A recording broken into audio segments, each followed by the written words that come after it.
Hey everybody, welcome back. Should have kept it a little quieter. The baby, she gave me a little look. Oh, she's giving me a larger look now. She's like, you're doing another one of these? No!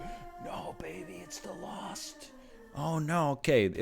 Has anyone ever won a Lost run while also using 5% of their brain power to rhythmically bounce the baby Bjorn? I don't know. Bjorn is not the name of the baby, by the way. It's a furniture device. They make weird little angled bouncers. They make jolly jumpers, which are... I thought... Sorry, I got a little loud there. I wasn't apologizing to you. I was apologizing to Bjorn. They also... I would have thought that the jolly jumper would have gone through some technological changes. Some advancements, if you will, over the years. When I was a baby, I have no vivid memory, but I've been told about it so many times. A false memory's been constructed in my head. Used to love to be in the jolly jumper all day. It's a little swing. And I'm a little wary of that item there. I should have thought of that before we picked up the other question mark, but we got lucky and it turned out to be good. Now I'm a little scared, but it was like a little... I don't know how to explain it. It's like a cloth seat you sit in, and then it has like two hooks that hook up to the top of a door frame, and then it has like metal springs, so you kind of like jump, and it supports the baby's weight, and you know they're not supporting all of their weight on their feet, so they can like just bounce up and down, and you know it's a good thing the babies love it. I would have thought maybe now there would have been like a smart jolly jumper, would have used like pneumatics or something like that, or you know magnets or semiconductors or something fancy, but nah, it was still just the same old like you know steel springs. In some ways it's almost it's quaint now. It used to be a state-of-the-art device. Father's key.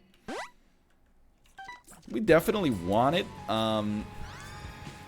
I always forget, but it doesn't open deals with the devil, I think.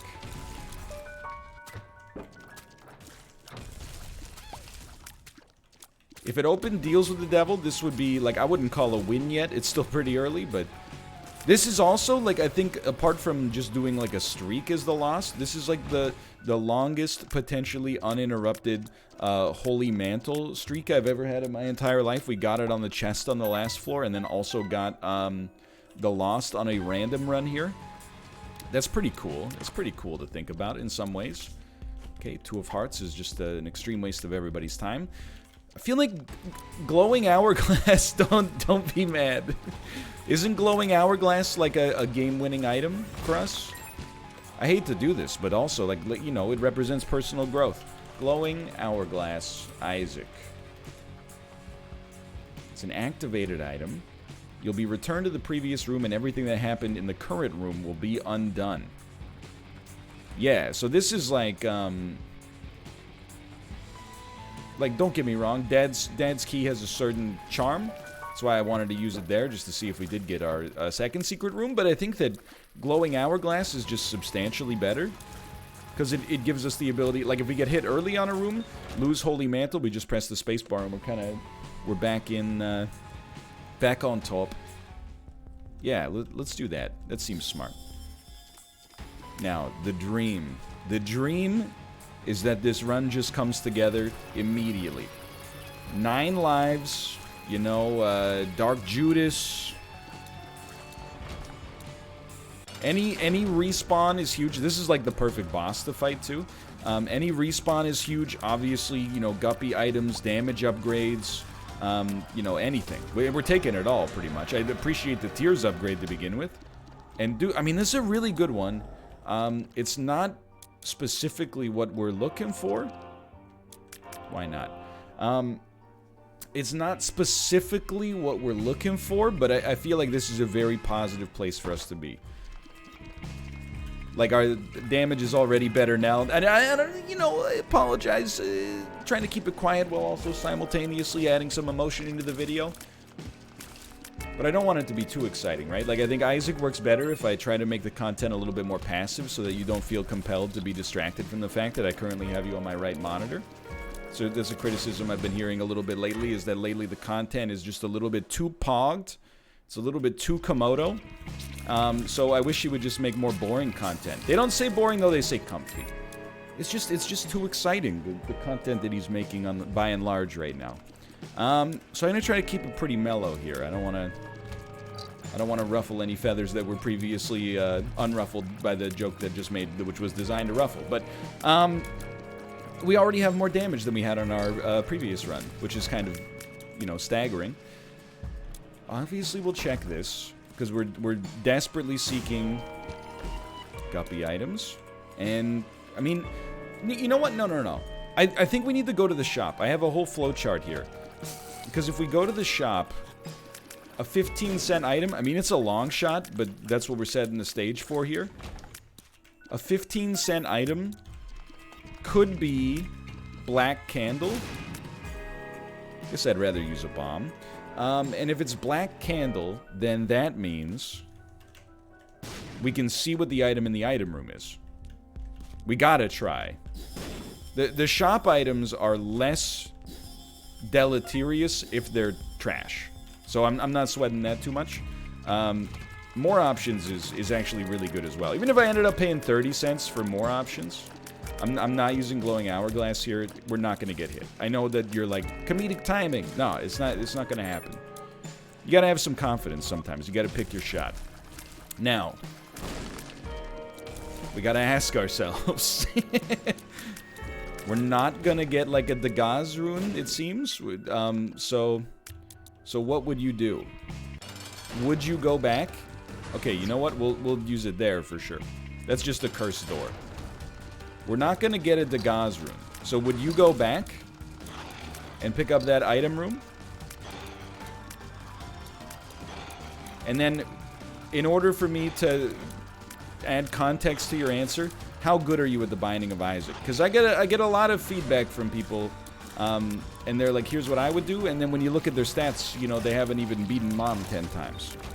So I would also like to know what your highest streak is, who your favorite Isaac content creator is, and if you say that I'm your favorite creator, I'm probably not going to take your advice. If you say Sinvicta or something like that, I'll be like, this person probably knows what they're talking about. We did make mistakes on this floor. We should have blown up the deal, or the judgments to get a better deal with the Devil Chance. So GB Bug, basically useless, but useless actually could be, like, it could be a lot worse than that. Not GB Bug, let me rephrase. Our situation could have been worse if we had not exclusively gotten items that were useless. Getting an item that's useless is actually kind of like it's a bit of a win for us, weirdly enough. So let's start here. The odds are that this guy is probably going to give us HP that we don't care about. So let's, instead of going down that road, let's just cut our losses. And we'll take our HP and hopefully be able to use it for the shop on the next floor. Alright. Everything's going pretty well. Can't be too upset. But it looks like we're going to have like 2 Isaac-driven episodes in a row, which is, it's unfortunate. I'd love to have anecdotes. Been stacking up a lot recently. Been stacking up a lot recently. Living the high life. Putting on my mask to go take the garbage out. That's pretty much the extent of my outdoors time. I think I might make a mobile order for the coffee shop a little later this morning. Found myself in that awkward camp this morning where, you know, I only had like half a cup of cold brew remaining. And you're like, so at night, you're like, do I really want to make like another pitcher of cold brew? Because that means I'm going to waste this half of a cup. I don't want to drink it right now because then I'll never get to sleep, and the sleep is kind of important to me right now. So I decided, nah, I'll just start off, maybe tomorrow I'll wake up and, like, for some reason, I'll just desire, like, half as much caffeine as usual. It has not been the case, but we're letting it ride, and in many ways, being under-caffeinated is, you know, if the last run is any indication, is kind of a performance enhancer. Like, I feel like I'm processing things more slowly, and in some ways, that's an advantage. Because I'm not expecting the information to come in as quickly. Instead of getting like a, you know, info. I'm getting like, info.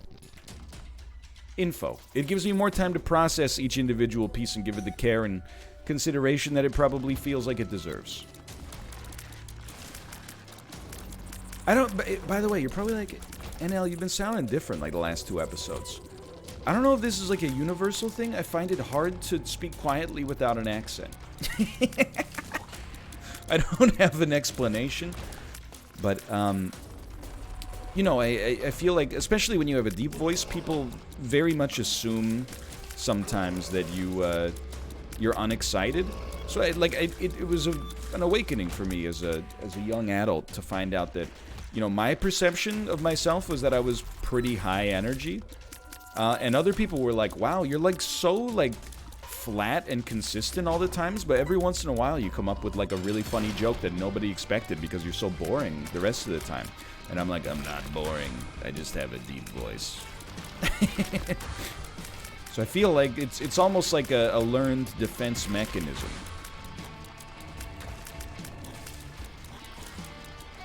You know, when you speak quietly, it's a lot harder.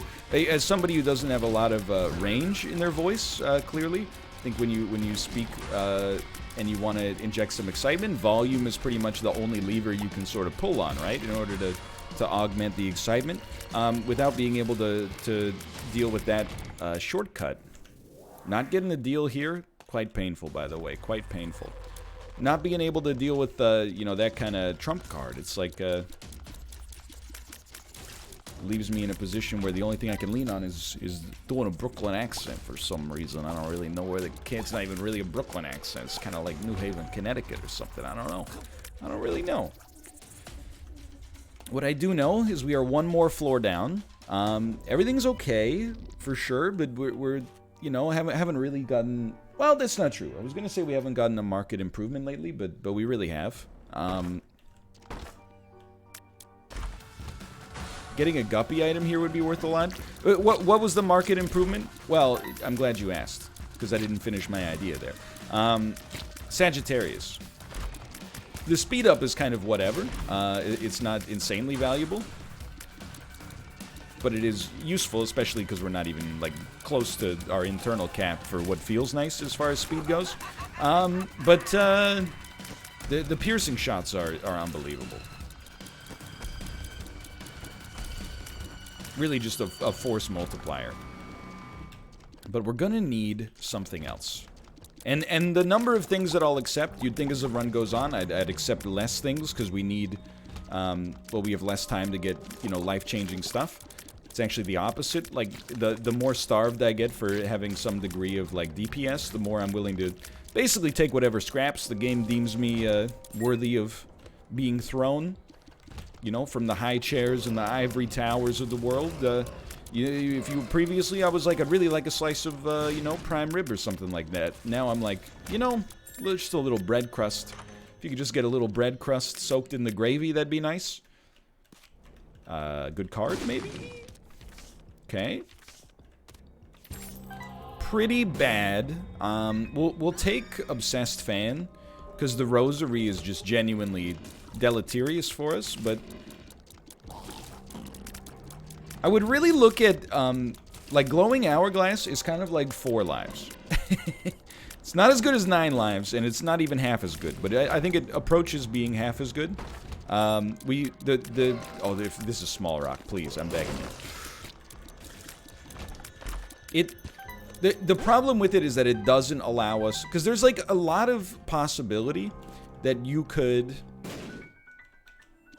just wanted to see, get hit once, even if it's early, and then not get hit again. And having the Glowing Hourglass doesn't give you that luxury the same way 9 lives does. You know, because you pretty much have to decide, like, is there a good chance I'm going to get hit again? And if you feel like the answer is, like, yes or close to it, then, you know, why take chances, right? And remember, Glowing Hourglass does wear out as well. If it was infinitely usable, it would be like basically, I don't want to say an instant win, but like very high percentage chance to win as the Lost, but we got to ration it a little bit. Okay, I mean it's a good item, and it is 1/3 of the guppy, you know, the guppy trick here, but sadly, I would say for the present moment, it's not It's not quite enough because it doesn't do anything for us unless it's in the presence of other items. So we're going to be certainly hoping that maybe we can get some future deals with the devil, keep opening red chests and so on and so forth. But this is really genuinely actually like a pretty tough run right now. It's not just like a lack of good deal with the devil items, except for the first one, which was admittedly great, but it's more that we're also getting pure garbage from our boss rooms. Like, HP normally would be pretty okay, right? But in our current situation, we're not feeling quite as strong about it. Mostly because it doesn't show up on the balance sheet, like, at all. But we're trucking. Plenty of useful stuff, like even a 1-up. Like, at this point, I wouldn't. It's not a very common item, but I wouldn't turn on my nose. All right, so let's start to think how we're getting ourselves out of this bucket of syrup. The shop is like the only thing remaining. Oh, Isaac's room black market would be an incredible combination of items. Happens so rarely, I didn't even consider the prospect of it, and it won't be happening here either. I know what you're saying, by the way. If you're like really into the Isaac statistics, you're gonna be saying NL. There's still a small chance that there's a black market in a dirty Isaac's room. I've looked in the code. It is a 0.75% chance. It can be done. All I'm going to say is I don't disbelieve you. There's lots of things I've never seen with my own eyes that I believe to be true. Nonetheless, if we have bombs remaining, which we really should, we will test it out. But I am, perhaps understandably a little skeptical. I've never seen a dirty room.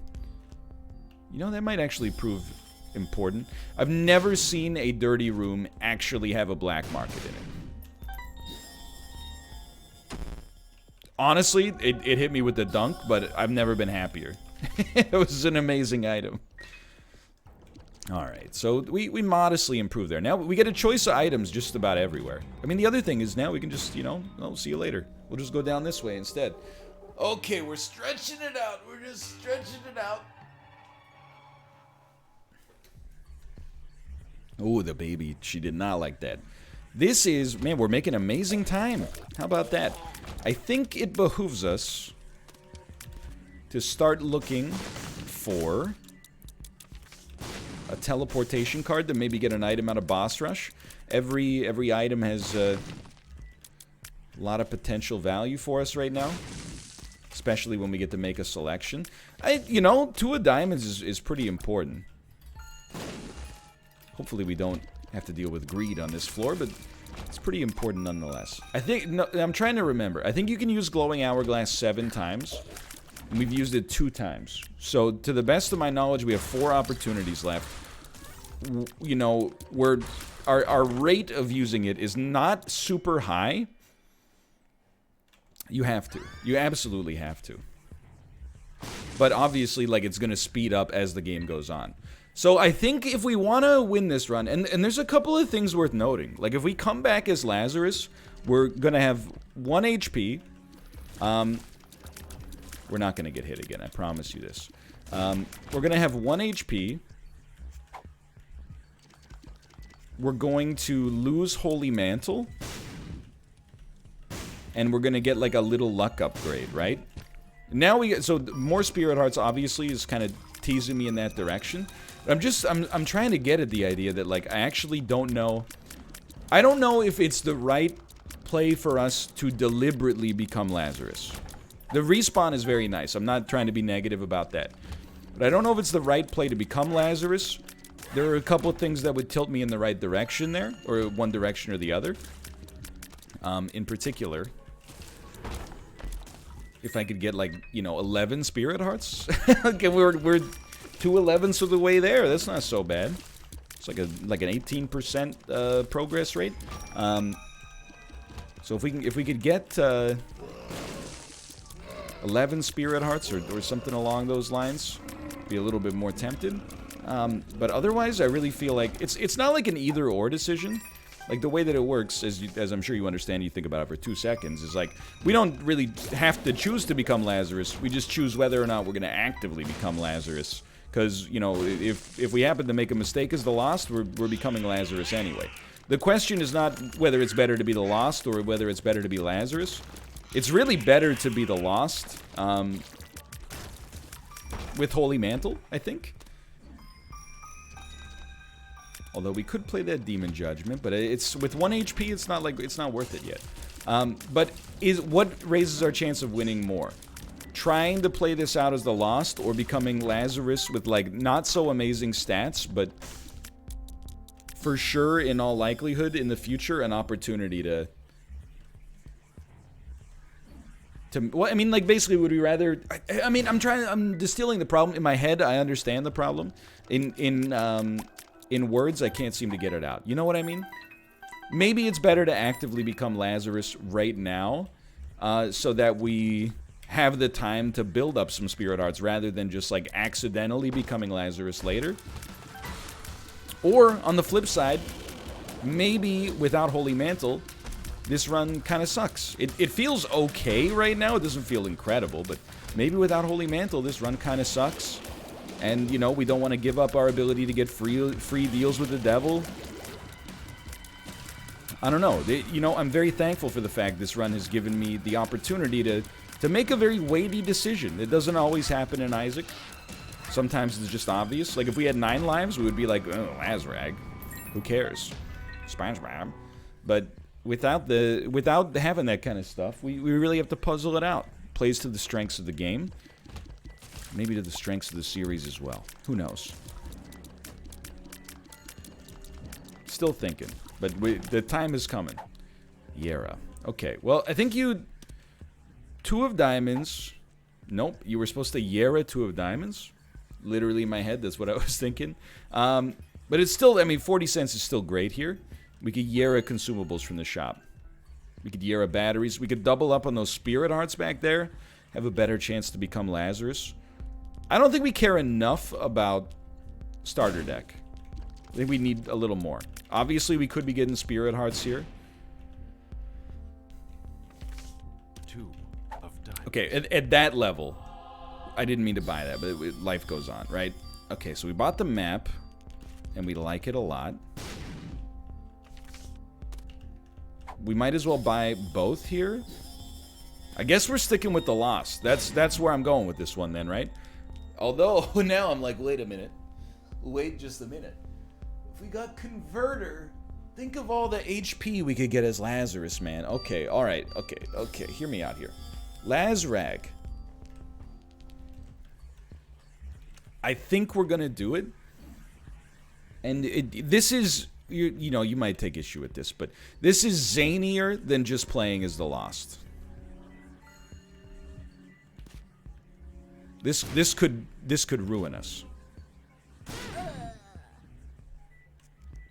We actually did get a little damage upgrade. We lost the ability to fly, which is really bad. I think we lose... I can't tell if we lose Holy Mantle. Kind of looks like we've still got Holy Mantle. In which case, that's just incredible. Like, that's insanely great. Obviously, it wouldn't have affected us there. So I'll use it. We didn't need to buy that yet, but I'm just to get an item out of this. I think this could be like the slingshot that we need to really get to greatness here.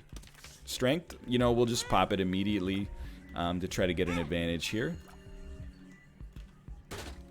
You know, bit of an issue, but I've decided that I'm okay with it. We're getting low on rerolls here. We're actually just running out of rerolls here. But there's still, like, a ton for us to glean. Just wondering if, like, is 1 Spirit Heart okay? Like, we're on 3 right now, but if we use Converter one more time. And then are we really going to use Glowing Hourglass for the whole run? Have I become that guy? Have I become the guy who understands Isaac items after so much time? I don't know, it feels weird, but it kind of, oh, it's, at first it's restrictive, like a new pair of underwear, but after a while it's just become a part of me. Garth from Wayne's World. I'm gonna try. You absolutely love to see it.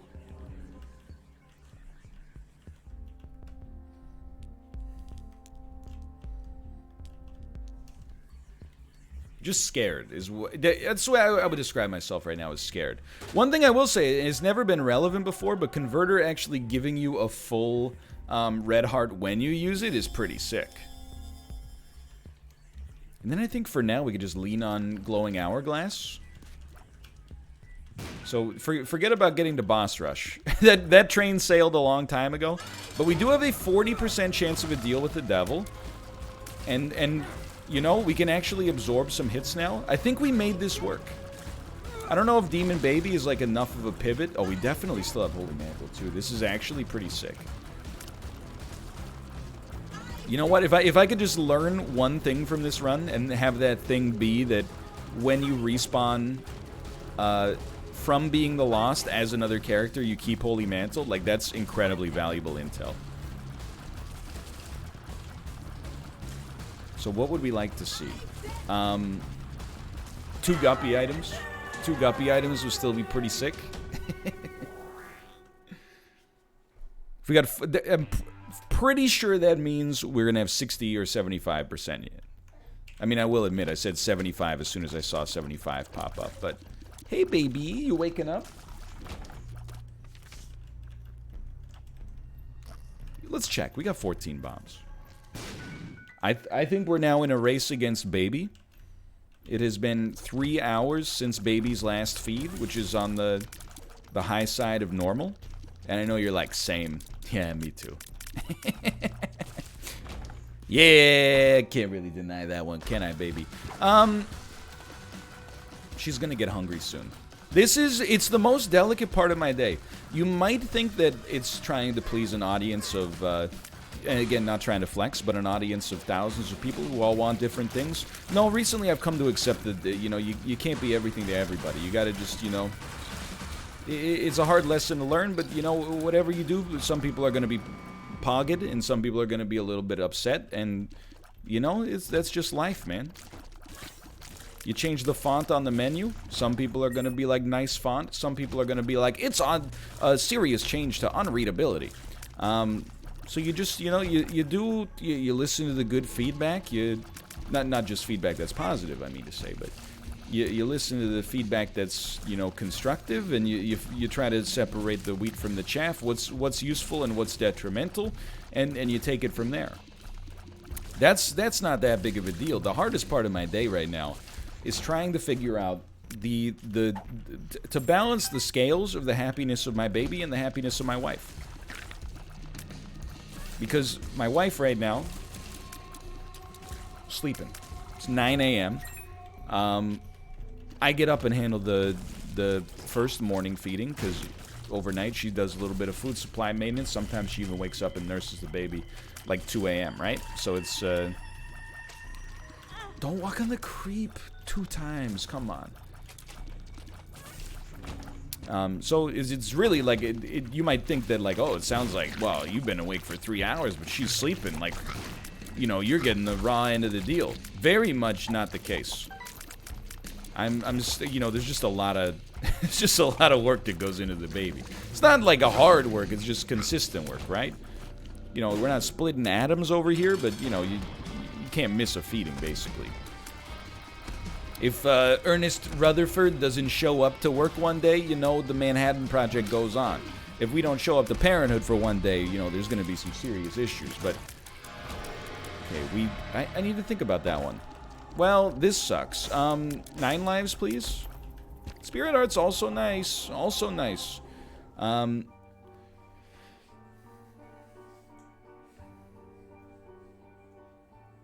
feel like this won't give us tears. Yeah, but to be honest with you, I don't consider that a mistake, because I was actually just scared about what experimental treatment would do for us.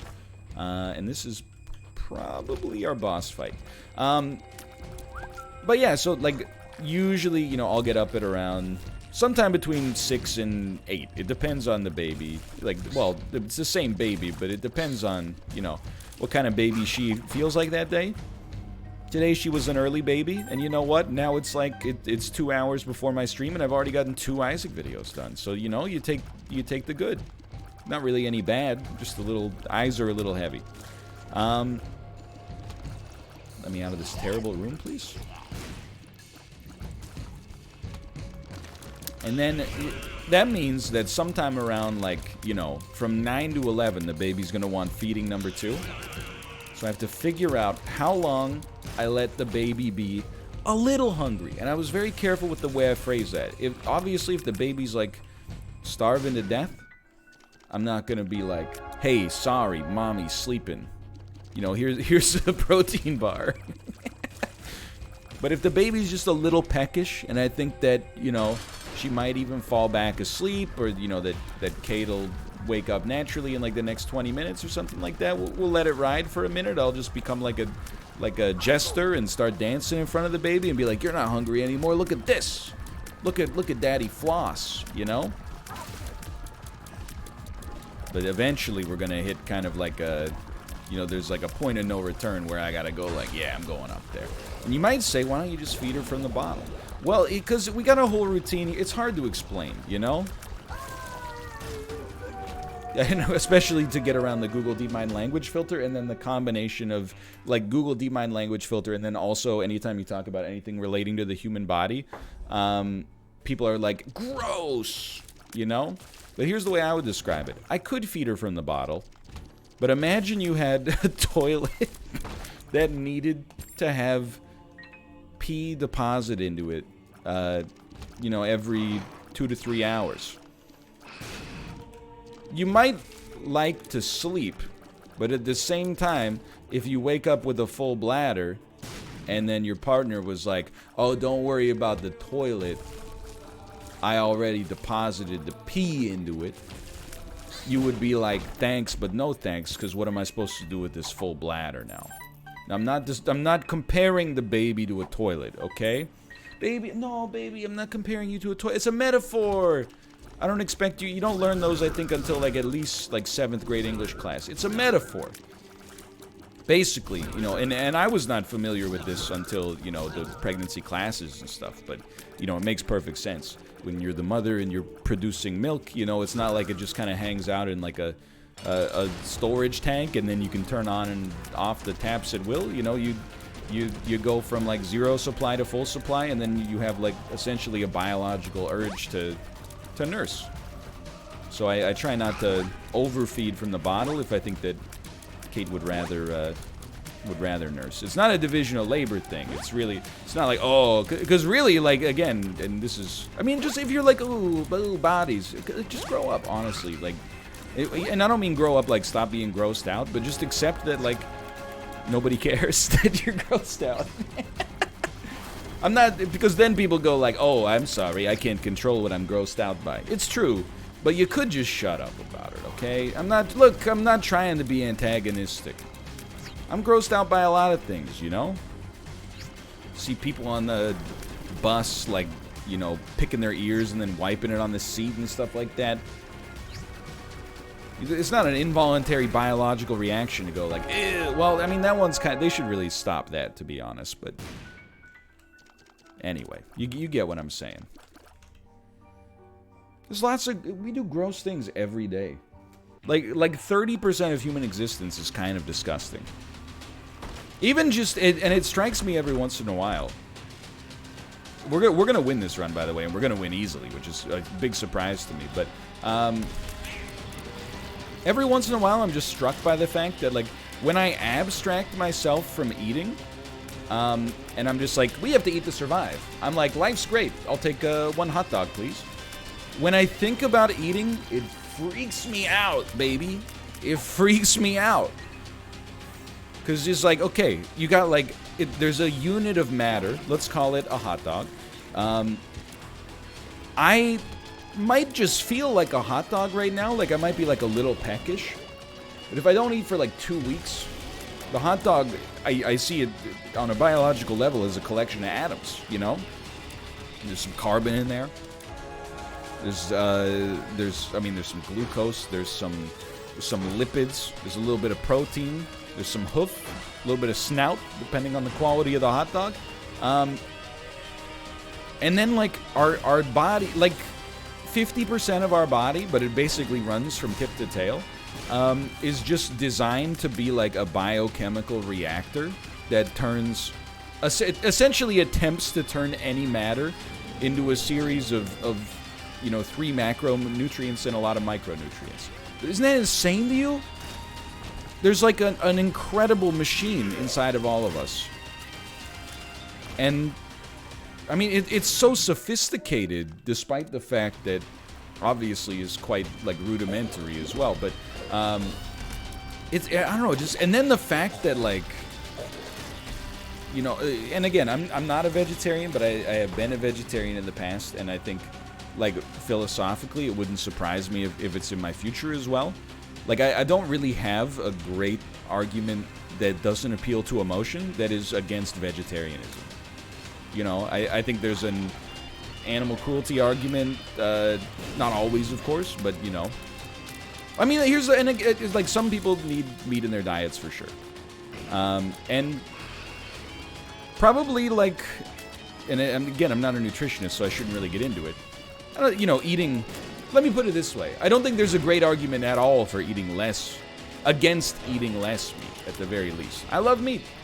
I've never been one of those people that define their identity by, like, you know, being a carnivore or whatever, but of course I find meat delicious. It's not that I get grossed out by the flavor of it. It's more just like, I don't know. The older I get, I get increasingly weird about, like, the fact that I'm eating, like, a living thing with, like, a personality. And I usually feel like most of the machismo surrounding meat eating is an attempt to not actually, like, argue on the merits of, like, eating an omnivorous diet versus a vegetarian diet, and is instead rather like a deflection because they just don't want to think about the fact that, like, there might be something wrong with the diet. I went through it myself, you know. It's the pursuit of every young person online. I think that's like, you know, I love eating chicken fingers, and then somebody's like, I don't eat anything with a face. And then you're like, well, you know, if our ancestors did... Yeah, no kidding. If our ancestors, you know, sat in the chair all day, they would die too, because they'd be like, what are you doing? We're farming. You can't just sit and... You know, we do a lot of things our ancestors don't do. You also binge watch an entire season of The Mandalorian in, like, you know, a single evening, right? Like, I'm glad we don't do many of the things our ancestors do. But anyway... I get even more freaked out, and I still, you know, eat the hot dog, don't get me wrong, but I get even more freaked out sometimes when I'm like, man, this used to be like a living thing, and then, like, I'm turning it into fuel, which is kind of like, there's almost like a nice, almost like Buddhist charm to that, right? Like, I use the life force of something else to accomplish something, maybe with, you know, meritus, but then also, like, you know, sometimes you'll eat, like, like a chicken breast or something like that, and like an hour later you're like, I'm hungry again. You're like, really? I mean, again, I'm not trying to be like militant about it. I'm just saying, like, it I don't know, it philosophically causes like a great quandary inside of me when I'm like, that thing gave its life so that I could be distracted from the fact that I'm hungry for like an hour and a half. That's a crappy existence, man. Anyway, I'm not trying to, like, again, I'm not a vegetarian. I'm just saying I wouldn't be surprised if later in life I find myself going down that route again. But anyway, for now, thanks for watching. I hope you've enjoyed the episode. If you did, click the like button. Helps out a great deal. I am live every day except Saturday from 11 a.m. Pacific until 4 p.m. Pacific. If you want to come check me out, please do. Twitch.tv/Northernlion. For now, thanks for watching. I'll see you next time. See ya!